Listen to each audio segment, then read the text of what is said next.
오늘 온라인 예배를 드리는 분들은 제 뒤에 이 배경이 처음 보는 장면이라서 깜짝 놀라셨을 것 같습니다.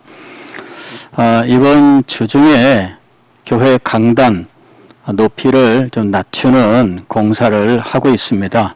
그래서 아직 공사가 진행 중이기 때문에 부득이 지금 아래에서 지금 이렇게 예배를 드리고 있습니다.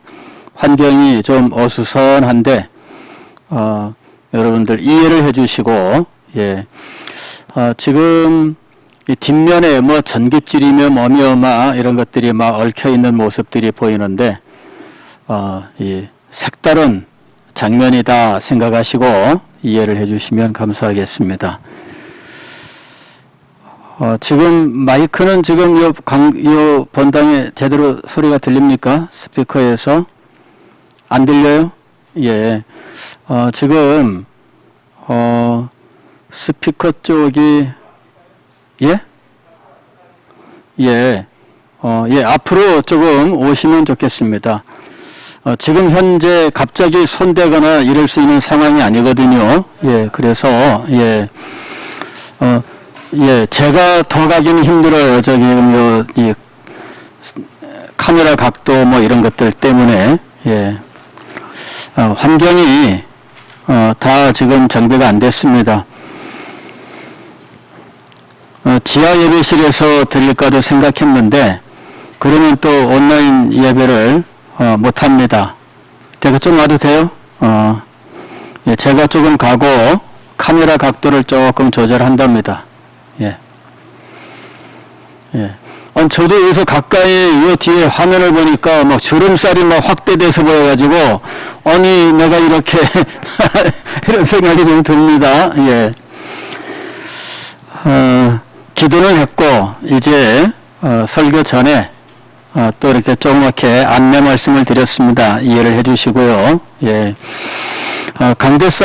강단은, 신을 안 벗고, 그냥 오르내릴 수 있도록 하는 구조로 지금 하고 있습니다. 그리고 전체적으로 단을 한 단 낮추고 이렇게 해서 오르내리는데 좀 편리하게 그 위에 있던 카펫만 제거하고 새로 까는 이제 그런 정도면은 뭐 한나절이면 다 끝날 일인데 그렇게 하지 않고 조금 힘들어도 아예 이번 기회에 좀 바꿉니다. 그러니까 이해를 해 주시기를 바랍니다.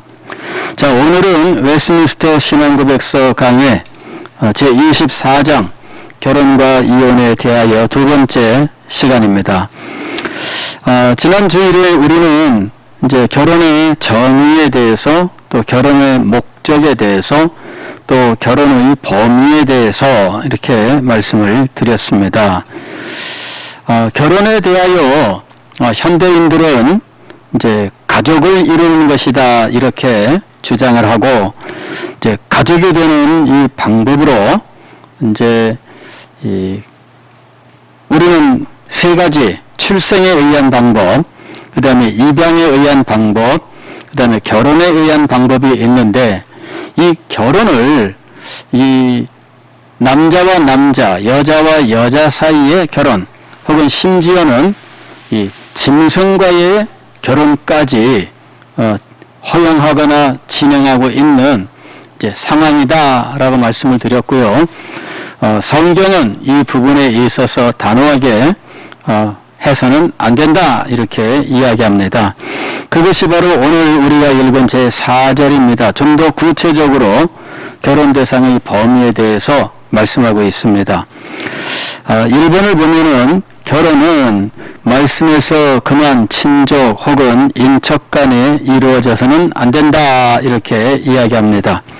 친족과 인척이라고 얘기했는데 친족과 인척은 조금 달라요. 친족은 혈연관계를 말하는 거예요. 혈연관계. 그래서 혈연이 있는 쪽들, 뭐 본가 쪽이든 외가 쪽이든 상관없이 혈연으로 연결되는 쪽을 친족이라 이렇게 이야기해요. 인척은 뭐냐? 인척은 혼인관계에 의해서 만들어진 새로운 친족입니다. 그러니까 이전까지는 아무 관계가 없었어요. 근데 결혼하고 보니까 이 남편 쪽이든 아내 쪽이든 새로운 가족이 혹은 새로운 친척들이 생겼어요. 그런 경우에 그들을 이제 인척이라고 부르는 것이죠. 예, 나랑은 아무 관계 없던 사람인데 결혼하고 보니까 사촌이래. 이래가지고 새로운 사촌 관계가 생기게 되는 거죠. 이제 그럴 때 이 사람과의 관계는 인척이라 이렇게 부르는 거예요. 자, 결혼은 말씀에서 그만 친족 혹은 인척 간에 이루어져서는 안 된다. 심지어는 뭐 남자와 남자, 여자와 여자 혹은 짐승 뭐 이런 것뿐만 아니고 남자와 여자 사이에도 범위가 있다. 이렇게 지금 말씀하고 있는 거예요. 자, 여기 말씀에서 그만이라고 이야기했는데 말씀이 언제 결혼관계에 대하여 그 범위를 말씀한 적이 있는가? 성경을 보면은 결혼에 대하여 범위를 말씀하고 있지는 않아요. 다만 레위기 18장 6절로 23절 또 레위기 20장 10절로 21절을 보게 되면 성관계를 금지하는 것에 대해서 말씀을 하고 있어요. 성관계를 금하는 여러 근친들에 대해서 이야기를 하고 있습니다. 예, 그래서 그 레위기 18장에서 성관계를 금하고 있는 이 근친들을 일반적으로 결혼해서는 안 되는 근친으로 말씀하고 있는 거예요. 왜냐하면 결혼관계란 다시 말씀을 드리면은 성관계가 전제가 되고 있기 때문에 성관계라고 하는 이 부분을 가지고 이제 결혼의 범위를 말씀하는 겁니다. 그럴 때 이런 인척들, 이런 혹은 친척들의 관계가 있어요. 자, 그 다음에 동성간의 성관계를 해서는 안 된다. 또 짐승과 성관계를 해서는 안 된다. 이렇게 말씀하고 있는 거예요. 그래서 성경이 금하고 있는 이 근친 관계, 이 금하고 있는 근친 관계가 있다. 그것이 바로 결혼해서는 안 되는 관계다. 이렇게 말씀을 하고 있는 겁니다. 자, 그러나 이제 이 해석은 사실은 이제 또 각 나라와 민족들이 지켜오던 어떤 결혼의 관습들이 있습니다. 혹은 각 나라에서 정하고 있는 법적인 관계가 있습니다. 이제 그런 것들 따라서 사실은 이 부분은 받아들이기도 하고 안 받아들이기도 하고 이제 혹은 안 받아들인다기보다는 이제 침묵하기도 하고 이제 이러는 문제가 있기는 합니다. 자, 우리나라도 이런 법이 있어요. 우리나라도 민법 제 809조를 보게 되면 근친에 대해서 말하면서 이 근친은 결혼을 무효화시킬 수 있는, 즉 결혼관계를 법적으로 인정할 수 없는 이런 한계를 정해 놓았습니다. 자, 민법 제809조 근친혼 등의 금지라고 하는 제목을 가지고 있습니다. 여기서 뭐라고 얘기하고 있느냐 하면은 8천 이내의 혈족, 8천 이내의 혈족, 또 친양자의 입양전의 혈족을 포함한다. 그러니까 양자로 들어왔어도 그 사람의 양자 들어오기 이전의 관계, 그거 다 포함시킨다는 거예요. 내가 어디로 양자 갔으니까 그 모든 것들은 끝나고 그쪽 뒤에 결혼할 수 있느냐? 그렇지 않다는 거예요. 예, 그 혈연 관계는 여전히 남아있기 때문이에요. 그래서 8천 이내의 혈족 사이에서는 혼인하지 못한다. 이렇게 얘기해요. 과거에는 이 법이 훨씬 더 범위가 더 굉장히 광범위했어요. 저는 자랄 때 어떻게 들었느냐 하면 동성동본은 결혼하지 못한다. 이렇게 들었어요. 동성동본 우리나라에 얼마나 많아요. 그죠? 예. 이래가지고 사랑하는 사이인데 동성동본이래. 결혼하지 못한다. 동성은 아닌데 동본인 경우가 있습니다. 그죠? 예. 같은 지역에서 성씨가 다를 경우에 본이 똑같은데 성만 달라. 그럴 경우에는 결혼하지 못한다 해가지고 옛날부터 어른들이 결혼을 허락하지 않은 이제 이런 일들이 있었습니다. 그런데 이게 최근에 현대에 와서 이제 이것이 바뀐 거예요. 예, 8촌 이내의 이렇게 이야기해요. 사실 요즘 성장하고 있는 아이들은 8촌도 멀어요. 그리고 4촌도 멉니다. 예, 4촌도 멀어요. 왜냐면은 형제끼리도 안 다니는 경우가 많기 때문에 4촌들을 못 만나는 일들이 있습니다. 예, 그래서 4촌도 몰라. 5촌 몰라요. 예?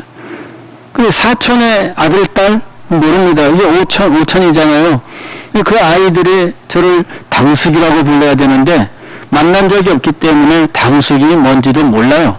예, 이러는 상황입니다. 그래서 8촌 그러면은 굉장히 가깝지만 우리들이 생각할 때는 굉장히 가까워요. 그러나 요즘 아이들, 성장하는 아이들 입장에서 보면 그것도 굉장히 멀게 느낄 거예요. 예, 그러나 어쨌든 우리나라 법으로는 8촌, 이거는 근친, 혼, 금지 이렇게 되어 있다는 것입니다. 자, 그 다음에 6촌 이내의 혈족의 배우자 그랬어요. 6촌 이내의 혈족의 배우자, 결혼 대상이 아닙니다. 배우자의 6촌 이내의 혈족, 배우자의 4촌 이내의 혈족의 배우자인 인척이거나 이러한 인척이었던 자, 이 사이는 안 된다 그런 얘기예요. 또 과거에 혈연관계는 아니지만 결혼관계에 의해서 사돈이 됐어. 사돈처녀랑 결혼할 수 있느냐? 안 됩니다. 이었던이라고 되어 있는 게 이었던. 그래서 그 이었던 사람과도 안 된다. 이것이 우리 민법이 정하고 있는 거예요. 그 다음에 6촌 이내의 양부모계의 혈족이었던 자와 4촌 이내의 양부모계의 인척이었던 자 사이에서는 혼인하지 못한다. 그러니까 결국은 내가 양자로 들어가도 양자도 역시 그 근친의 범위가 있고 혈연관계가 아니어도 양자로 들어가면 제한을 받는다 하는 이야기죠. 그래서 우리나라도 법적으로 이런 것들을 규정하고 있어요. 그냥 우리끼리 사랑해서 결혼했습니다. 그냥 살면 이상이 없습니다. 그냥 그때까지는 그냥 아무런 이상이 없는 것처럼 보여요. 그러나 아이가 나고 이 아이 출생신고를 하려고 하는 순간 모든 법에 제약을 받게 되는 거예요. 이게 왜냐하면은 이 아이가 결혼관계에 의해서만 이 아이를 출생신고를 하고 호적에 올릴 수가 있어요. 다른 데에서 아이를 낳았다. 이 결혼관계 속에 있는 배우자의 동의를 얻지 못하면 이 아이를 올리지 못합니다. 예. 그래서 엄마가 다른 경우에 다른 데서 이 아이를 낳았는데 남편이 내 아들이니까 호적에 올릴 수 있나? 못 올립니다. 왜냐하면 결혼관계에 의해서만 아이를 올릴 수 있게 돼 있어요. 그 결혼관계 속에서 입양을 해야만 올릴 수가 있는 거예요. 예, 결혼관계를 전제하는 겁니다. 그런데 이 결혼관계가 법적으로 무효라면 아무리 현실적으로 아이를 낳았어도 이 아이를 법적으로는 올릴 수가 없어요. 출생신고를 못합니다. 왜? 그것이 무효이기 때문이죠. 원천적으로. 그래서 우리나라도 역시 이런 근친의 범위를 정하고 있고 그 범위 내에서는 결혼을 할 수 없다 이렇게 금하고 있다는 것이지요. 근친의 범위는 우리는 8촌으로 정하고 있습니다. 예전에는 훨씬 더 포괄적으로 동성동본 안 된다 뭐 이런 식으로 하고 뭐 엄격하게 지켜왔었죠. 그러나 그것이 너무나 문제가 많다 해가지고 바뀐 거예요. 이렇게 인간은 시대에 따라서 범위를 바꾸어 나간다는 거죠. 성경은 이 범위를 어떻게 정하고 있나? 성경도 역시 신약이든 구약이든 이 범위를 구체적으로 이렇게 우리나라처럼 8촌 이런 식으로 정하고 있지는 않아요. 다만 성경도 역시 8천 정도의 혈족은 근친으로 인정하고 있다라고 하는 거죠. 그 다음에 인척관계, 결혼에 의해서 새롭게 생긴 친척들입니다. 이 관계들도 역시 결혼을 못합니다. 이런 관계가 있어요. 자, 2번 보면은 또한 인간의 법이나 쌍방의 동의에 의해 그들이 남편과 아내로 함께 살 수 있다 할지라도 그러한 근친 결혼은 결코 합법적인 것이 될 수 없다. 그러니까 성경의 가르침이 우선이다 이렇게 얘기하고 있는 거예요. 그리스도인들은 법이 더 많은 범위를 허용한다 할지라도 우리는 성경의 원칙을 제1로 한다 이렇게 말씀하고 있는 거예요. 자, 5번 보면은 남자는 자신의 아내 이외에 혈연상 아내의 가까운 친족 중 누구와도 결혼할 수 없고 여자도 자신의 남편 이외에 혈연상 남편의 가까운 친족 중 누구와도 결혼할 수 없다. 즉 남편이 죽었어요. 아내가 죽었어요. 그런데 아내든 남편이든 가까운 혈연관계, 가령 아내가 죽었습니다. 처제와 결혼할 수 있나? 안 된다. 그 얘기입니다. 예. 겹사돈 뭐 이런 거 있잖아요. 그죠? 예. 그래서 이쪽에 형제, 이쪽에 자매 서로 크로스 이렇게 결혼하는 그런 경우는 논란이 좀 있어요. 그러나 본인이 자기 아내가 잘못됐는데 처제와 결혼하나? 이거는 안 된다 이 얘기입니다. 예, 가까운 친족 안 된다는 거죠. 그리고 아내도 역시 마찬가지예요. 아내도 예, 그렇게 되어서는 안 된다 이렇게 얘기하는 거예요. 자, 제 5절과 6절은 이혼에 대한 이야기입니다. 제 5절 제목은 결혼계약의 취소에 대하여 이렇게 되어 있는데 이게 계약이란 말이 나오기 때문이고요. 그 다음에 약혼의 경우가 나와 있기 때문에 약혼도 물론 약혼을 취소하는 경우가 있죠. 예, 파혼이라고 이야기하는데 이혼과 파혼이 조금 다르죠. 예, 이런 경우에 파혼이라 이렇게 이야기하는데 그냥 결혼 계약의 취소 이런 식으로 지금 이야기를 써놓은 겁니다. 예. 자, 1번을 보면은 약혼 후에 간음이나 간통이 결혼하기 전에 발각됐을 경우 이런 얘기입니다. 약혼을 했는데 결혼 전에 간음을 행했다 이거죠. 그럴 경우에 어떻게 해야 되겠느냐? 3번을 보면은 순결한 측에 약혼을 해지할 정당한 권한이 주어진다 그랬어요. 그러니까 파혼의 권한이 주어진다 그 얘기입니다. 결혼을 안 하겠다. 그러면서 약혼을 무효 이렇게 하는 거죠. 이게 이제 약혼 계약의 해지예요. 누구가 이 권한을 갖느냐 하면 순결한 측이 권한을 갖는다는 이야기죠. 그 다음에 결혼한다 하면 어떠느냐? 결혼한 다음에는 4번부터 나오는 거예요. 결혼 후에 행한 간음의 경우에는 순결한 측에서 이혼 소송을 제기하고 이혼한 후에는 가해자 측이 사망한 것처럼 다른 사람과 결혼하여도 합법적이다. 이렇게 되어 있습니다. 예전에는 이런 게 있었어요. 간음죄 이런 것이 있어가지고 이제 국가에서 처벌을 했죠. 그런데 몇 년 전에 우리나라에서 간음죄 조항을 삭제를 했습니다. 그래서 문제가 생겼는데 간음을 했다? 그럴 경우에 국가에서 개입하지 않습니다. 예전에는 저희 남녀가 여관에 들어갔습니다. 경찰 데리고 와서 급습을 하고 이래가지고 간음 현장을 잡고 뭐 간음죄로 고소하고 뭐 이제 이런 거 있었는데 지금은 경찰 불러도 안 갑니다. 그런 자리에. 이건 니네끼리 알아해라. 니네끼리 알아해라. 예, 이제 이렇게 됐어요. 현대는 점점 이런 문제를 개인의 문제로 완전히 이제 몰아버리고 있다라고 하는 것이죠. 그래서 간음을 했는데 증거 있어? 그리고 딱 뻗대면은 끝나는 거예요. 그리고 간음죄로는 더 이상 처벌할 수 없습니다. 이 어떤 경우에 그냥 이혼을 청구할 때 이혼 사유는 되겠죠. 예, 그러나 그것 때문에 상대방에게 뭔가 이 손해를 끼칠 수 있는 혹은 손해배상을 받을 수 있는 이제 이런 일들은 없어졌다 하는 이야기예요. 그래서 지금은 이제 간접적으로 다른 방식으로 뭐 정신적인 위자료 뭐 이런 거 위자료 쪽으로 뭐 달라고 하는 이제 이런 정도 밖에는 못합니다. 그 위자료도 크게 인정받지 못해요. 예.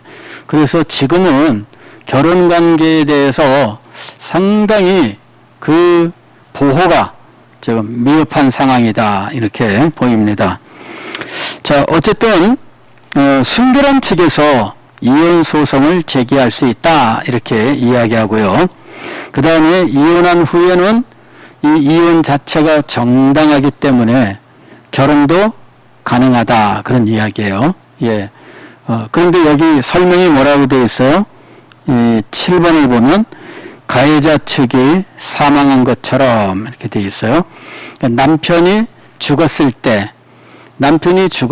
때 성경이 그 남은 부인이 남편이 죽은 이후에 결혼할 수 있느냐 할 수 있다 이렇게 얘기합니다. 로마서 7장을 보면은 그런 내용이 나와요. 예. 혹은 뭐 마찬가지죠. 배우자가 죽었을 때에 새로운 배우자를 맞이할 수 있다. 이제 그건 뭐 성경적이라는 이야기예요. 예. 이혼을 했을 때에도 정당하게 이렇게 이혼했을 경우에 그가 이혼한 후에 결혼하는 것은 이제 합법적이다. 이제 이렇게 말하고 있는 거예요. 6절 보면은 이혼 사유의 한계에 대하여 이렇게 이야기합니다. 굉장히 재밌는 말이 나와요. 1번을 보면은 인간은 부패로 인해 하나님께서 결혼으로 짝지어 주신 사람들을 부당하게 분리시키기 위해 논리를 연구하는 경향이 있다. 이 부분이 몇백 년 전 이야기인데 지금 어떻게 돼요?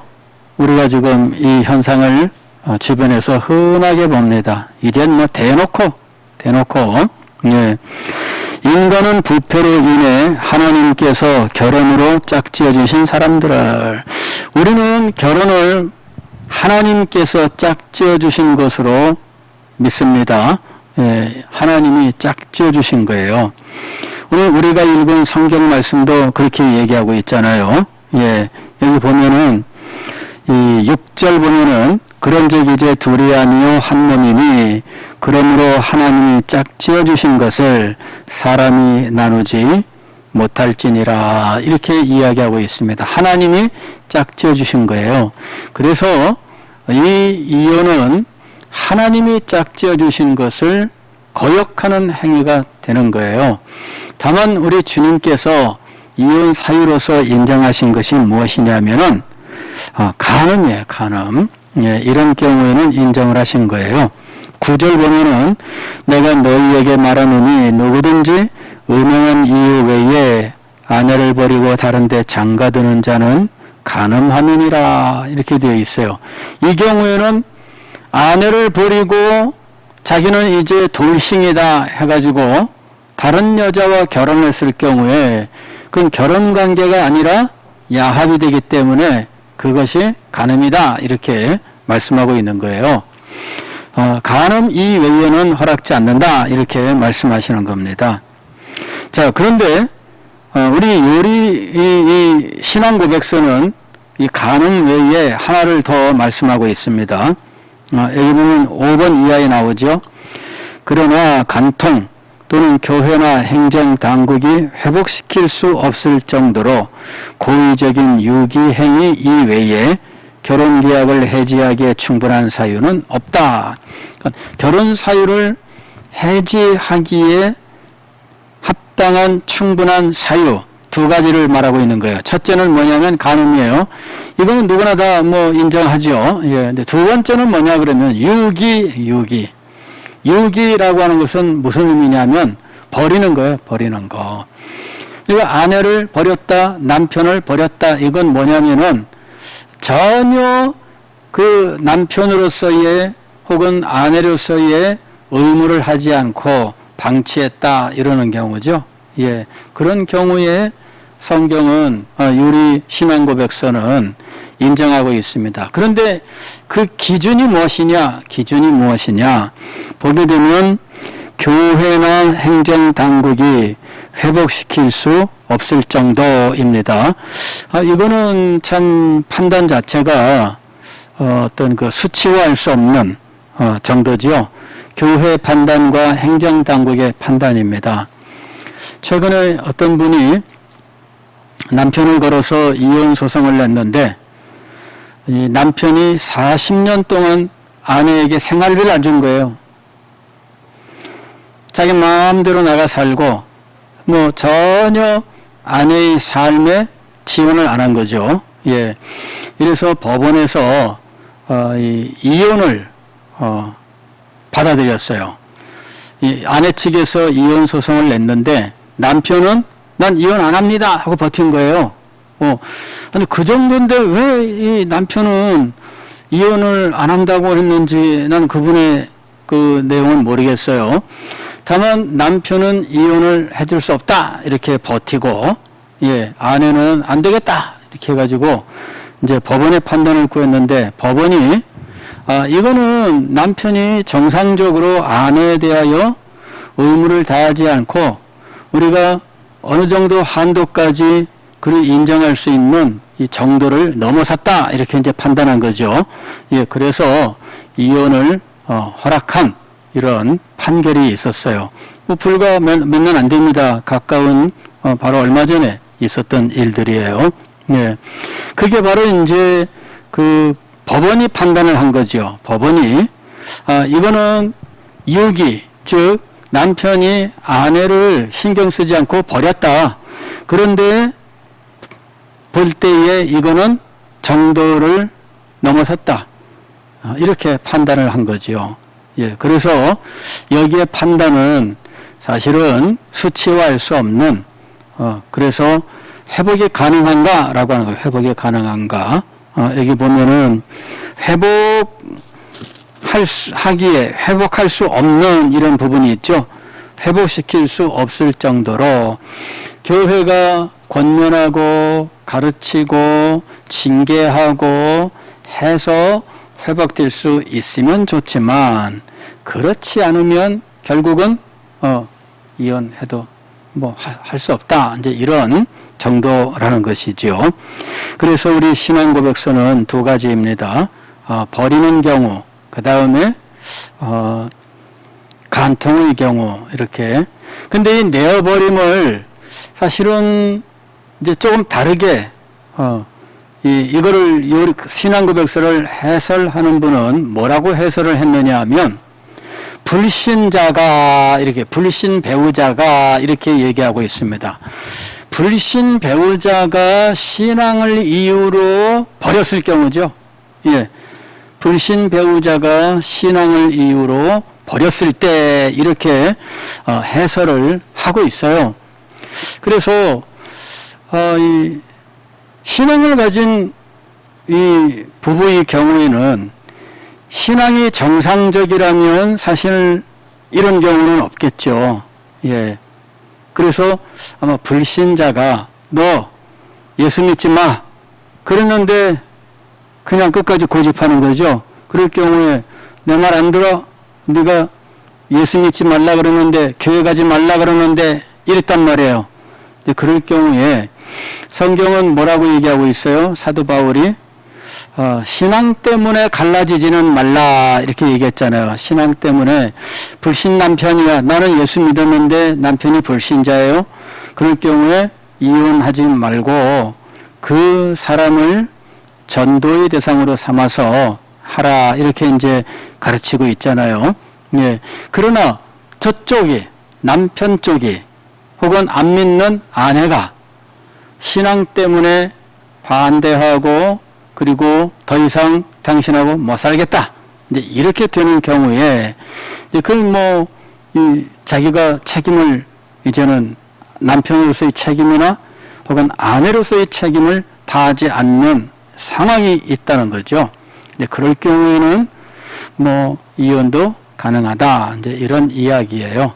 그래서 이 결혼이나 혹은 이혼이나 알고 보면은 성경의 교훈은 있지만 그러나 그 범위에 대해서는 사실은 어느 정도 나라와 민족과 역사에 따라서 이제 조금 이제 다를 수 있다라고 하는 것을 우리는 여기서 이해를 해야 됩니다. 하나님의 말씀은 변할 수 없는 것이지만 그래서 결혼의 신성함 그리고 그 소중함 이런 것들은 변할 수 없는 거예요. 다만 근친의 경우에 근친의 범위 문제는 사실은 성경이 뭐 8천, 6천 이렇게 딱 정해놓은 것이 아니기 때문에 사실은 그 부분에 있어서는 이 나라와 민족에 따라서 역사에 따라서 조금씩 다를 수는 있다는 거예요. 다만 근친 자체는 성경이 금하고 있다 하는 거예요. 성경이 레위기에서 말하고 있는 근친은 뭐 부모 자식 간에 혹은 부모의 형제 뭐 그 다음에 또 뭐 양자의 관계이겠지요. 뭐 이 엄마의 딸 뭐 이제 이런 식의 표현들이 나와요. 또 그런 것들이 아마도 양자 관계에 의해서 혹은 이 재혼에 의해서 이제 이렇게 생기는 새로운 가족들 뭐 이런 것들이 이야기죠. 근데 그런 경우에 다 근친에 해당됩니다. 그럴 경우에 그게 사촌이냐 혹은 뭐 육촌이냐 팔촌이냐 그것은 우리가 확인할 길이 없습니다. 성경은 성경 시대에 이 유대인들은 친척 관계에 있어서 우리만큼 정확하지 않았어요. 사실 우리나라가 유별난 거예요. 우리나라가 이 친척 관계를 유별나게 따진 거예요. 그래서 무슨 뭐 부모 자식 집안은 뭐 일촌이요, 뭐 그 다음에 뭐 여기 할아버지 뭐 저기 형제 관계는 이촌이요, 그 다음에 뭐 그걸 기본으로 해가지고 아버지의 형제는 삼촌이요, 아버지의 형제의 자식과는 사촌이요 이런 식으로 해가지고 이 촌수를 정확하게 했거든요. 근데 이 촌수 계산하는 게 세계적으로 예례가 없어요. 이거는 가족관계를 나타내는 단어를 보면 알아요. 그냥 외국에는 그냥 삼촌 뭐 혹은 이모 뭐 이런 그 아줌마 이런 그 것들이 구별이 없어. 그냥 삼촌 혹은 뭐 고모, 이모 그 다음에 뭐 다 여기는 다 아저씨야 그냥. 그 다음에 이모, 고모 다 아줌마야. 아줌마하고 구별이 안 돼요. 이 용어를 보게 되면 알아요. 우리는 이 용어들이 아주 정밀하게 다 구별되어 있어요. 우리처럼 이 친족관계, 근친관계 이런 것들을 정밀하게 하고 있는 곳도 사실 전 세계적으로 뭐 찾아보기 어렵습니다. 용어 자체가 그래요. 우리나라는 중국에서 이 성리학이라고 하는 것을 받아들이면서 이런 친족관계 쪽으로 굉장히 세밀하게 발전을 시켰어요. 그래가지고 사실 중국에서도 찾아볼 수 없는 이런 정밀한 관계를 우리나라가 만들어요. 유학이 중국에서 왔잖아요. 성리학이라고 하는 것이 중국에서 왔잖아요. 그런데 중국보다 우리가 더 그런 부분에서 강해요. 그래서 우리는 그런 속에서 성장했기 때문에 사실상 이 성경을 보면서 그 친족관계에 대하여 느슨한 것들을 우리는 잘 받아들이지 못합니다. 성경은 아버지와 할아버지 이 히브리어에서 아버지와 할아버지도 사실 그렇게 별로 구분이 없어요. 그 다음에 아들과 손자도 정확한 게 구분이 없어요. 우리는 아들과 손자가 명확하잖아요. 아버지와 할아버지가 명확하잖아요. 그 다음에 증조할아버지, 고조할아버지 명확하잖아요. 그런데 성경은 그렇지 않습니다. 예. 그냥 오대존대도 그냥 너희 아버지 이렇게 말하거든요. 예. 그래서 그런 걸 확인하는 게 굉장히 어려워요. 그만큼 친족 관계에 대하여 성경은 좀 느슨한 언어, 즉 히브리어 자체가 그런 관계에 있어서 느슨해요. 그 느슨한 언어로 기록되었기 때문에 그 부분은 우리가 지금 생각하는 것처럼 칼로 탁탁 끊어낼 수 없는 한계가 있기는 있습니다. 다만 그것이 역사적으로나 혹은 관습적으로 친족으로 인식하는 범위, 이거는 각 나라와 부족에 따라서 조금씩 다르기 때문에 뭐 그런 정도는 어느 정도 우리가 용인해야 된다라고 하는 거예요. 다만 친족 자체에 대해서는 범위가 있기 때문에 그런 어느 정도의 융통성은 있지만 예, 근친 이 자체는 성경이 금하고 있다라고 하는 것입니다. 예. 그리고 이혼의 경우에도 우리는 간음하면 무조건 이혼인가 하는 거죠. 그렇지 않습니다. 이혼 사유가 된다는 거예요. 이혼 사유가 된다. 무조건 이혼이 아니고 간음을 했어도 피해를 입은, 여기서는 순결한 측이라고 얘기했는데 이 순결한 측이 그것을 용서하고 서로 잘 풀어서 앞으로 잘해보자 해가지고 결혼 생활을 계속 유지해 나갈 수 있습니다. 그것 자체가 사실은 기본이에요. 그게 1번입니다. 그게 1번이고 그 다음에 정 그것이 안 될 경우에는 이것이 이혼 사유가 된다라고 하는 거예요. 그러니까 우리가 이제 성경의 교훈 혹은 이 신앙고백서의 가르침을 받을 때 간음하면 무조건 이혼, 이것이 1번이고 유일한 길인 것처럼 생각하는데 실상은 그렇지 않습니다. 예, 유일한 길이 아니고 선택지가 있습니다. 근데 1번은 뭐냐? 1번은 결혼 생활을 계속하는 거예요. 용서하고 그리고 서로 간에 이 문제를 잘 정리하고 또 이 불결하게 했던 이 사람이 다시는 그러지 않기로 하고 그 다음에 다 정리해서 결혼 생활을 해 나가는 것이 1번입니다. 이것이 1번이에요. 예. 가톨릭 같은 경우에는 어떤가? 배우자 중에 한 사람이 부정했을 경우에 이혼을 허락하는가? 그렇지 않습니다. 그렇지 않습니다. 예. 결혼은 무조건 어떤 경우에도 이혼을 허락할 수 없다. 이렇게 되는 거예요. 그래서 그 부분은 좀 더 강력합니다. 현대에 와서 우리는 어떤가? 현대에 와서 우리는 결혼은 교회에서 예식을 통해서 하는 경우들이 많지만 그러나 사적으로 결혼을 하는 일들도 많습니다. 이제 우리 개신교는 그래요. 그런데 천주교는 결혼을 성례로 여기고 있습니다. 그래서 가톨릭은 결혼 관계가 성례이기 때문에 반드시 성당에서 신부의 주례로 결혼을 해야 됩니다. 그 이외의 결혼은 인정하지 않아요. 그래서 결혼에 있어서 우리 개신교는 상당히 좀 개인화된 경향이 있습니다.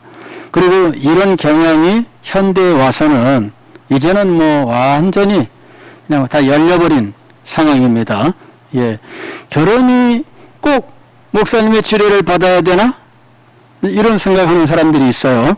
이건 뭐 교회 중직자들도 그냥 목사님 주례 없이 그냥 교수님 불러서 주례하고 뭐 이러는 거죠. 예. 그런 식으로 뭐 풀어진 경우들이 참 많아요. 그 다음에 불신 결혼. 뭐 이것 때문에 사실은 그런 일들이 벌어지는 거죠. 예. 불신 결혼이기 때문에 상대방이 도무지 나는 목사님 주례로 교회에서 못하겠다. 이제 이렇게 고집을 피우고, 그래 결국은 결혼이 깨질 상황이니까 양보해서 그러는데, 그럴 경우에 이 아들이나 딸이 믿음이 있으면 자기가 그것을 다 정리했을 텐데, 아들이나 딸이 정리하지 못했어요. 부모들이 어떻게 하겠어요? 할 수 없지. 뭐 끌려가는 수밖에 없습니다. 그렇게 해서 이게 결혼이 이루어지다 보니까 이혼 문제에 있어서도 그런 경우들이 많다라는 것입니다. 예. 결혼을 했는데 어느 날 보니까 교회 중직자 가정에 자녀들이 이혼을 했어요. 과거에는 그런 경우에 교회에서 징계를 받았습니다.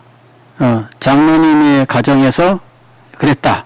장로님이 교회에서 징계를 받았습니다. 예. 지금은 또 그런 데가 있는지 모르겠어요. 예. 지금은 그랬다가는 큰일 나죠. 예, 그랬다가는 큰일 납니다. 이제 이게 지금 좋은 건지, 그죠? 좋은 건지. 예.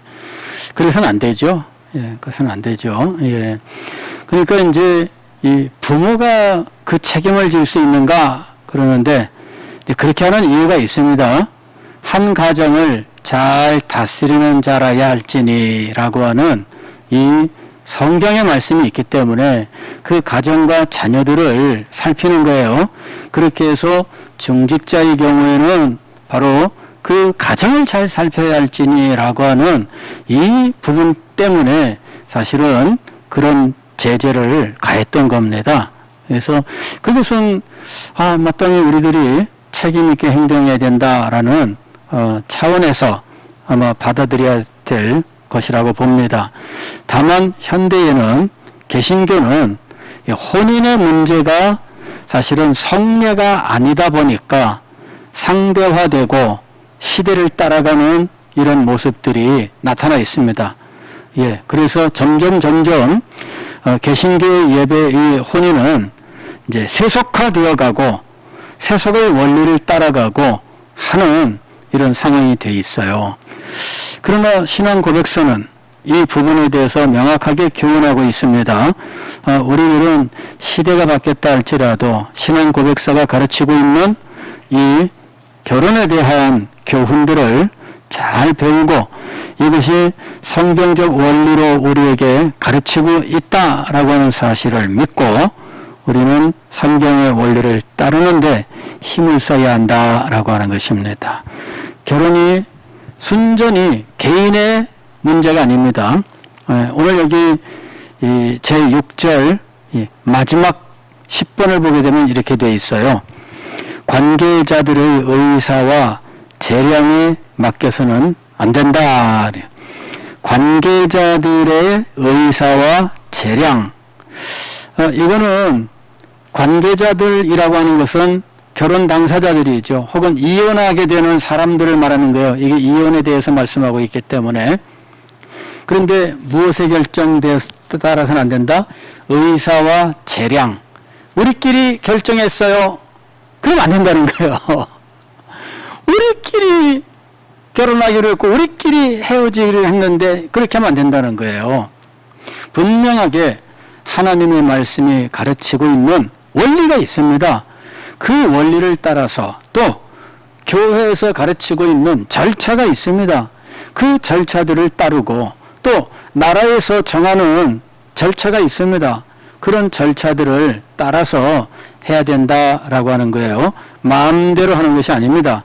그러나 현대에는 어떻게 돼요? 현대 세상에서는 마음대로입니다. 우리가 좋아했으니 결혼하고 우리가 싫어졌으니 헤어집니다 라고 하는 거죠. 그래서 결혼과 헤어짐의 원리는 순전히 무엇에 달려있느냐? 내 마음에 달려있게 되는 거예요.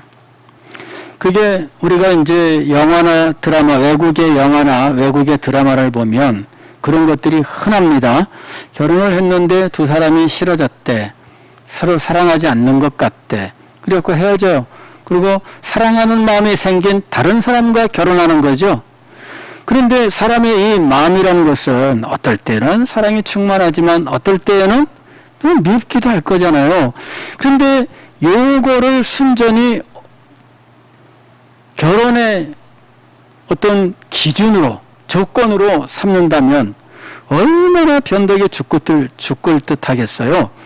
그러니 외국에는 결혼도 쉽고 이혼도 쉬운 거예요. 왜? 본인들의 감정에 맡겨두고 있어요. 이게 재량입니다. 이게 본인들의 의사와 재량에 따라서 결혼도 쉽고 이혼도 쉽고 수시로 그런 일들이 벌어진다라고 하는 것이죠. 그렇게 돼서는 안 된다는 거예요. 결혼과 이혼은 하나님께서 결혼 제도를 만드신 거룩한 목적에 따라서 판단해야 된다라고 하는 거예요. 하나님이 단순히 한 남자와 한 여자 혹은 뭐 다수의 남자와 다수의 여자들이 순전히 생물학적인 욕구만을 위하여 만든 제도인가? 그렇지 않습니다. 예, 현대인들은 그렇게 생각을 해요. 현대인들은 인간이 동물에서 진화가 된 거예요. 그래서 동물적 본능을 따라서 이 일들을 행할 수 있다고 생각하는 거죠. 예, 그러나 동물적 본능이 아닙니다. 예, 동물적 본능이 아닙니다. 하나님께서는 이거를 본능에 따라 행하도록 하지 않으셨어요. 하나님의 거룩한 뜻과 목적에 따라서 남자와 여자를 만드셨고, 남자와 여자의 결합, 즉 짝지어 주시는 것도 하나님께서 행하신 일이고, 그것도 하나님의 거룩한 뜻과 목적이 있는 겁니다. 그래서 우리는 현대인들이 개발해 가고 있는 이 결혼 제도를 무너뜨리고 하는 이런 모든 논리들을 우리는 받아들일 수가 없다라고 하는 거예요. 예. 제6절 이 1, 2, 3, 4번 이것이 우리 시대에 아주 딱 들어맞는 말씀이에요. 인간은 부패로 인해 하나님께서 결혼으로 짝지어 주신 사람들을 부당하게 분리시키기 위해 논리를 연구하는 경향이 있다. 예, 이게 지금 몇 년 전에 만들어진 겁니까? 380년, 380년 전입니까? 370년 전이죠. 370년 전에 만들어진 문구인데, 오늘 우리 상황에 딱 맞아요. 우리 상황에 딱 맞아요. 인간은 부패 때문에 결혼을 무너뜨리려고 하는 이런 생각을 가지고 있어요.